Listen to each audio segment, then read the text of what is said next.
Smalls here. If it feels like everybody's sick right now, you aren't imagining it. Doctors say this is the worst cold and flu season in 25 years, and it's not over. I can't afford to get sick, and I doubt that you can either. That's why I ordered a medical emergency kit. It's like having an urgent care and a pharmacy right in your home. It includes prescriptions like generic Z-Pak to help you get well faster, plus antibiotics to treat pneumonia, strep throat, sinus and ear infections, nausea, even UTIs and other common illnesses. It's in your kit the moment you need it. No waiting for your doctor, no hours at urgent care, no lines at the pharmacy, no copays. Just match your symptoms to the right prescription in your guidebook and call their telemedicine doctor standing by. Order your medical emergency kit online in minutes and it ships to your door. Save $45 with my promo code SMALLS at urgentcarekit.com/smalls. Again, that's $45 off with promo code SMALLS at urgentcarekit.com/smalls. That's urgentcarekit.com/smalls, promo code SMALLS. Prescription required. Always consult your doctor to determine if this product is right for you. Ian Fitzsimmons here. Now, when you move from the country to the big city, you want to try and bring part of home with you, and that's where my wife found Fast Growing Trees. From fruit trees, privacy trees, flowering trees, shrubs, houseplants, Fast Growing Trees has every single bit of it. She's ordered lemon and lime trees, blueberry bushes, and they are absolutely amazing. The privacy trees, man, the neighbors can't look in. All you have to do, click, order, plants get delivered right to your door. And right now, they have great deals on spring planting essentials, up to half off on select plants. And listening to this show, you get 20% off your first purchase when using the code SPORTS at checkout. That's an additional 20% off better plants and better growing at fastgrowingtrees.com using the code SPORTS at checkout. Fastgrowingtrees.com, code SPORTS. Now's the perfect time to plant. Let's grow together. It's that simple. Use the code SPORTS to save today. Offer is valid for a limited time. Terms and conditions may apply. LA's mega sports station. 710 ESPN.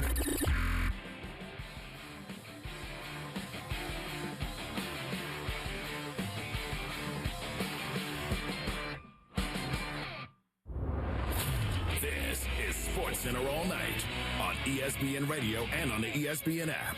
Now, here's Jay Reynolds.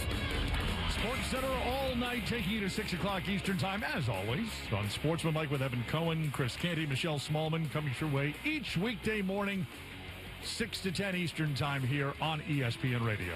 Half-hour headlines on SportsCenter all night. Padres with 5 in the bottom of the ninth to beat Seattle Wednesday. Yankees walk off the Angels for the second time in the series.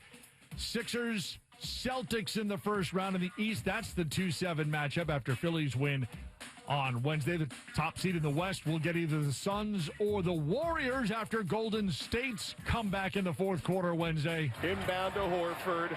They do not foul him as he passes ahead, and that's going to do it. What a comeback! The Warriors down 13 on the road, get 35 from Steph Curry, and their season extends to Friday night. They'll play for the 8th seed on the road in Phoenix as the Warriors rally for a 126-121 win over the Clippers. Clippers blowing a 13-point fourth quarter lead, and they're eliminated from the playoffs for the first time since 2022. They had made the playoffs in 12 of the previous 15 seasons. Warriors with the big rally on Wednesday. They win it by 5. You heard it here on ESPN Radio. Mark Kestisher and PJ Carlissimo had the call for us. Back to L.A. Mark? Jay, thank you very much. What an outstanding first 2 days of the play-in. The Los Angeles Clippers, PJ, it looked like they were about to shut down the Warriors. It was a 13-point game early in the fourth quarter. Warriors committed their 20th turnover at about 9.5 minutes to go. Steph Curry came back in, and the complete game changed as the Warriors were all the way back to keep their season alive. It's hard to believe when a team goes 20 turnovers for 35 points when they trail by double digits 2 or 3 or 4 different times in the game. But I'll tell you what, Steph Curry, magnificent in the second half. He goes for 27 points, 10 for 14 from the field, 5 for 7 from downtown. How about Al Horford? His back was bothering him in the third quarter, goes in the locker room, gets treatment, he comes out. He only goes 4 for 4 in the fourth quarter. Kristaps Porzingis, who had a tremendous all-around game for Golden State. And then offensively, Guy Santos played magnificent also. Guy we haven't mentioned might be getting his 10th all-defensive award this year for the NBA. Draymond Green with 2 enormous points when it's a tie game. He deflects the inbounds pass, ends up being a Podziemski breakaway that ends up being a 3-point play, and then he strips Kawhi Leonard. Any chance the Clippers had, they didn't even get a shot on 2 consecutive possessions because of Draymond Green. This was one of the most trying seasons for Steve Kerr with all the injuries. Jimmy Butler being lost in January. Steph Kerr out for a couple of months. They went 12-26 down the stretch. They're down 13 in the fourth quarter. You don't know how long Steph Curry can hold up. He was already 26 minutes through 3. Plays the last 10 minutes, and they come back, and their season's still alive. They've been on the road already for a week. They were told to pack for almost 2 weeks, and now they're headed to Phoenix to take on the Suns. And one of those 2 teams is going to get into the playoffs to face Oklahoma City. Friday night, they'll decide it in Phoenix. Oklahoma City doesn't fear anybody, but I'm going to say they might not want to take their chances with Mr. Curry and company. Steph Curry was 2 for 9 at halftime, playing less than 100%, as PJ mentioned. 10 of 14 in the second half, 27 points. They overcome 20 turnovers, not one, when Curry came back in for the last 9:27, and it's the Warriors who stay alive. 43 fourth-quarter points beat the Clippers in Los Angeles, 126-121, setting up a showdown in Phoenix for the right for the 8th seed. Final score, Warriors 126, the Clippers 121. For PJ Carlesimo, I'm Mark Kestisher right here on your home for the NBA, ESPN Radio, and the ESPN app. Let's go back to our pal Jay Reynolds in the studio. Kesty, what a game you had in L.A. Hope the entire playoffs are like this. Sports Center all night, ESPN Radio. Sixers win the SoFi play-in game here in Philadelphia, 109-97. And you could tell Maxey understood the huge opportunity was there. It was just me deciding, listen, I want to be aggressive. I was just really confident that I was going to make some shots. He had lots of aggression going to the basket, particularly down the stretch. Maxey driving at Wendell Carter, puts it up with the left hand, got it, he banked it in. We need his greatness. It'll be the Sixers and the Celtics again. We ain't backing down from nobody. We'll do our best. The year was 1982. Tootsie, Fast Times at Ridgemont High were in movie theaters. Knight Rider, St. Elsewhere, they were big on TV. And coming through those little orange foam headphones on your Sony Walkman,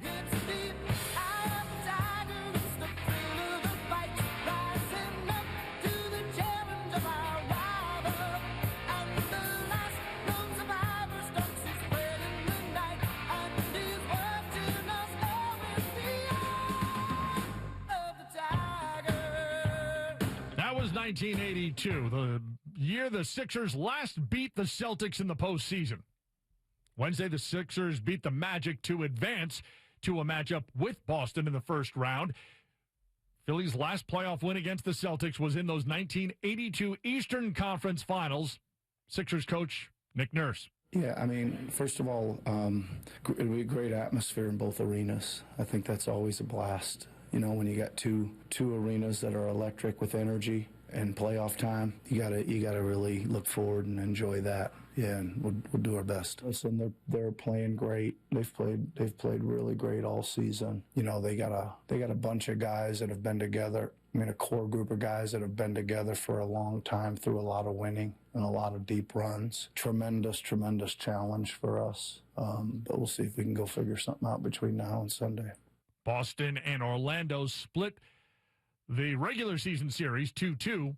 ESPN insider Brian Windhorst. Boston comes into the postseason in about as good of a position as they ever could have dreamed. They've played terrific basketball down the stretch. Their role players gained a lot of confidence even after Jason Tatum came back healthy. When Tatum and Brown have been out there together, they've been very hard to beat. I don't think they have 4 losses together since they've been out there, much less 4 in 7 games. And Philadelphia is probably not going to have Joel Embiid for this series. He's coming off abdominal surgery. We need a ramp-up period. I can't see 15 days into the future, but I don't think you're going to get full-power Joel Embiid, which I think you would need. I think Philly is dangerous because they've got some real talent, and DJ Edgecombe showed tonight that he is not afraid of the moment. But Boston is the team to beat in the Eastern Conference, and I think they're more focused on themselves than their first-round opponent, honestly. Joel Embiid did not play in that win over Orlando. 4th straight game with that abdomen injury. Sixers winning the last 3. He had an appendectomy surgery on April 9th. B.J. Edgecombe, as Brian mentioned, 19 points, 11 rebounds in the win over the Magic. So we know 3 of the 4 series in each of the conferences. In the East, Sixers win. They secure that matchup with the Celtics, the 2-7 matchup. Magic, Hornets now meet to decide the 8 seed and solidify the playoff matchup, as the 8 seed will get Detroit in round 1. In the West, it's the Suns and Warriors for the 8 seed. The winner of that one gets a matchup with Oklahoma City. The West also giving us a first-round showdown between the Rockets and the Lakers. As for the storyline, ESPN analyst Kendrick Perkins. I think pressure. First of all, I think it's going to be a brawl for it all, okay? And look, I understand Luka and Austin Reeves, they're not going to be playing, but the pressure is on Kevin Durant. He was brought over to Houston to move the needle. They got to the first round of the playoffs last year without him. And when you talk about the head-to-head matchup with him and LeBron James, KD, this is a legacy moment for him. He better not lose to a 41-year-old senior citizen and LeBron James with this squad that's built around him. Kevin Durant has to win this series. Otherwise, I will be coming back on here and we will be having a different type of conversation when it comes to Kevin Durant. Just think about it. Brooklyn Nets, disaster. Phoenix Suns, disaster. The Houston Rockets gave up a culture guy in Dylan Brooks and a guy that they drafted in the lottery in Jalen Green to bring you over to have hopes of bringing another championship. You better not lose this series to this Lakers squad. Lakers will be shorthanded. So the key for L.A., ESPN insider Brian Windhorst. What you really need is to extend. That's the message that the Lakers have to think every minute of the game. Extend until the fourth quarter. Your best chance at beating Houston is getting them into a close game. I understand that you're not going to have the same advantages as you did when you had Luka Doncic out there. But Houston has struggled at the end of loose games at the end of close games. And then extend the series.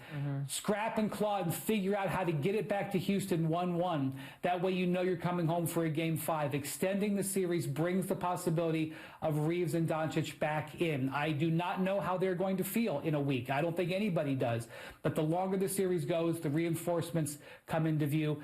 But you know what the sports books say. They say that for a reason, because the Rockets are appropriately heavily favored. Rockets and Lakers get underway in L.A. this weekend. Game 1 coming up on Saturday. You'll see it on ABC starting at 8:30 Eastern Time. Sports Center all night, ESPN Radio. Williams to Rushing. First pitch, hit in the air, right center field. Robert back at the wall. It's grand! And a dagger from Dalton Rushing. AM 570 LA Sports. Dodgers go on to an 8-2 win over the Mets. Shohei Ohtani gets the win going. 6 innings of 2-hit balls, striking out 10, rushing with the grand slam. Also had a double. It was his first career grand slam. He's got 4 homers in the last 5 games. Dodgers get the win. Everybody on the field, everybody in baseball on Jackie Robinson Day wearing number 42. Here's our Doug Glanville. I think the conscience of America is beginning to awaken. I am not related to him by blood. I did not see him play in person. But he is family. I met Jackie Robinson through a biography I read when I was falling in love with baseball as a young fan. I learned about his pioneering effort to integrate baseball, but I also learned of his civic commitment to equality. I have been moved by the cause that brings so many of you out so that America can be free. Through a chance encounter with his wife, Rachel Robinson, I felt the power of being in the presence of royalty. And that presence never left me. By my first full season in the major leagues, I was chosen to represent one of Robinson's core principles through an after-school program with his daughter Sharon. My story is written because he crossed the line with principle. I think it was a team effort, though. Everybody came to him battle right down the wire. And then he did everything in his power to erase that line. He realized at an early time life was going to be hard. He was special. He was put in a certain position to rise above and know that it's not just about the game of baseball. That effort made me believe that I could be first too. I could balance an engineering dream with a baseball one, a college degree with a major league career. Jackie had to be everything to change one thing, maybe the hardest thing, the hardened heart of man. He has to be more than just a story shared. He has to be a life lived to sustain.